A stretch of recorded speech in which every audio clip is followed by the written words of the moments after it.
Sabi totoo. niya kasi naliligo siya. Baka naliligo, sabi niya. Tignan mo doon, baka nalunod na ng tubig. Hindi. Bakit hindi na siya nagsasao? Hanapin mo nga, Mika. Sama mo kasi.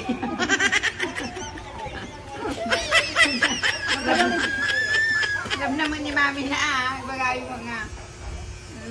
Tama Amo na. kaming pampanawan Ay, yung umuwi ka, walang nagsasao sa bahay niyo. Saan kaya si Mami ko kung hindi siya sumasagot? Bakit mami ka naman mo, walang sumasagot? Baba ka ng ganyan. Oh! Budurukan na ka. Ano ba ka nun? Oh, sabi mo. Ano yung baganan?